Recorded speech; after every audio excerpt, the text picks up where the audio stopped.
Shalom sahabat RPKM yang diberkati oleh Tuhan.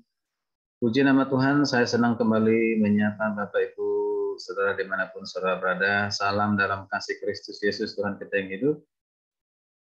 Puji nama Tuhan, kembali kita bersama-sama akan diberkati dengan renungan firman Tuhan melalui program RPKM.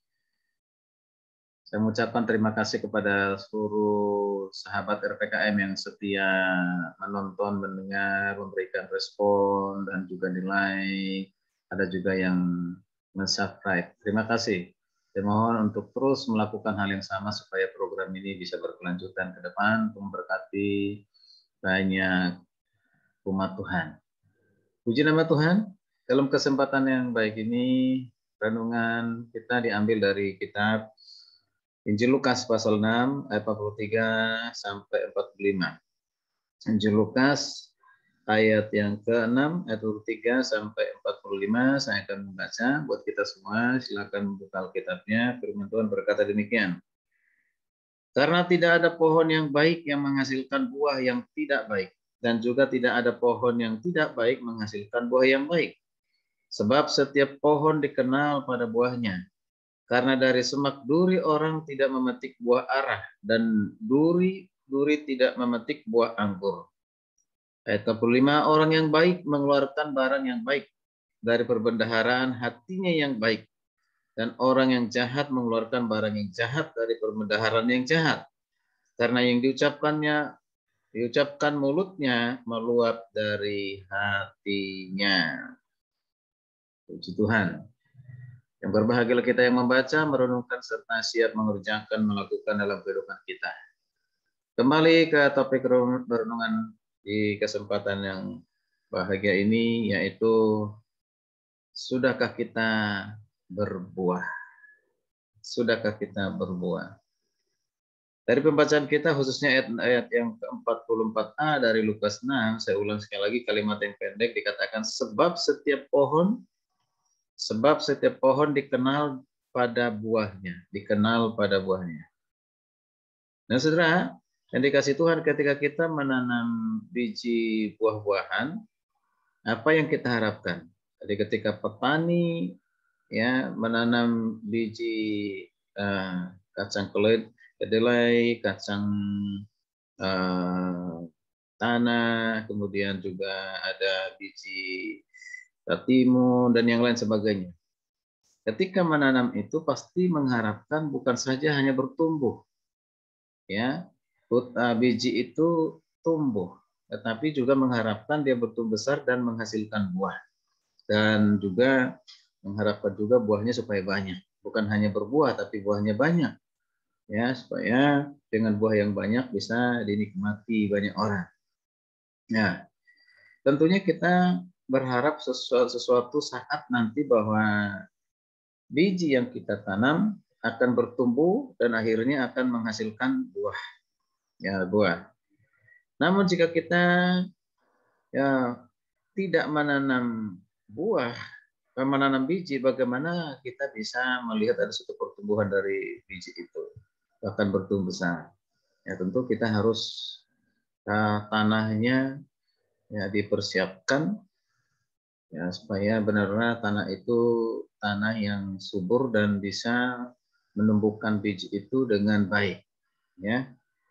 Nah, sekarang kasih Tuhan, ya jika kita menunggu sekian lama, ternyata ya pohon-pohon ataupun tanaman yang kita tanam itu hanya tumbuh dengan daunnya yang lebat, tidak ada buahnya sama sekali. Padahal kita sudah berjerih lelah untuk merawatnya, menyiramnya atau mengairinya dan memberinya pupuk setiap hari dalam kurun waktu yang tidak singkat, tentunya akan membuat kita apa? Kecewa dan dongkol, dan itu yang ada. Nah, ini seperti perumpamaan tentang pohon ara juga yang disampaikan oleh Tuhan Yesus. Di Lukas 13 ayat 7 berkata demikian. Sudah 3 tahun aku datang mencari buah pada pohon ara ini, dan aku tidak menemukannya.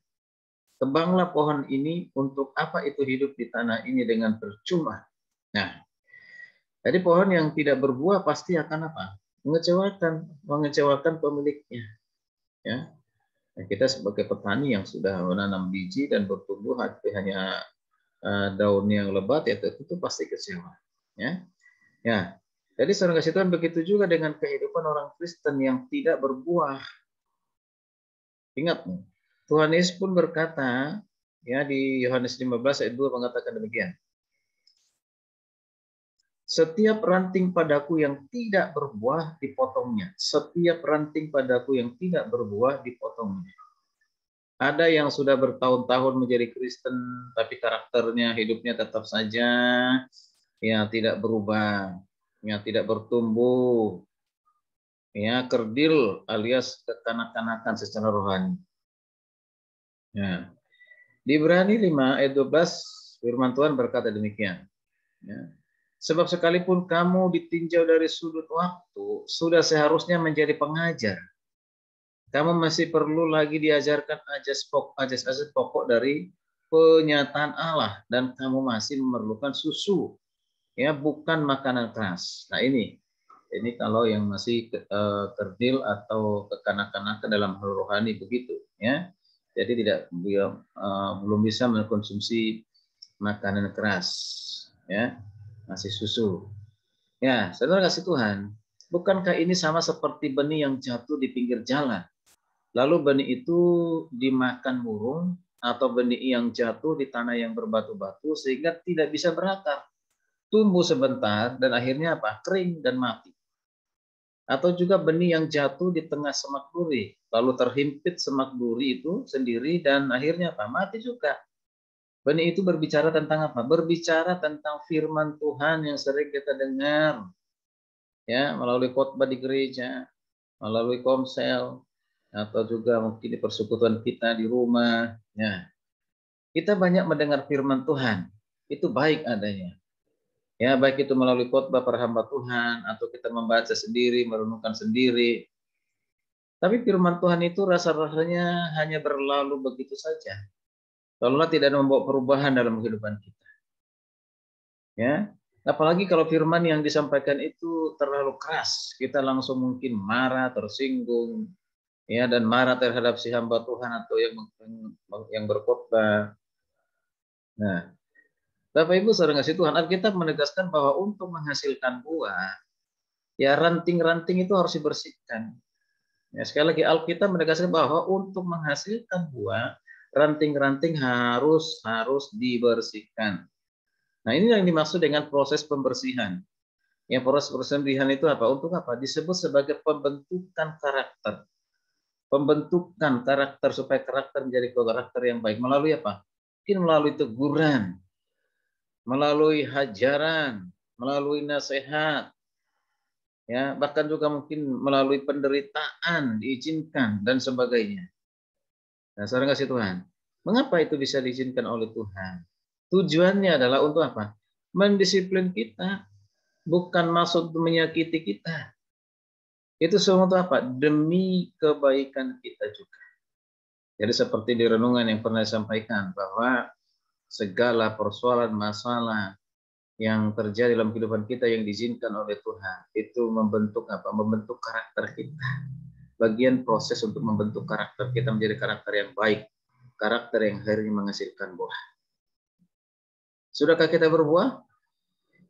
Mari, kalau kita mau berbuah, ikuti proses Tuhan, taati Tuhan, jangan lepas ya dari pokok anggur yaitu Yesus Kristus. Jangan lepas dari firman yang hidup.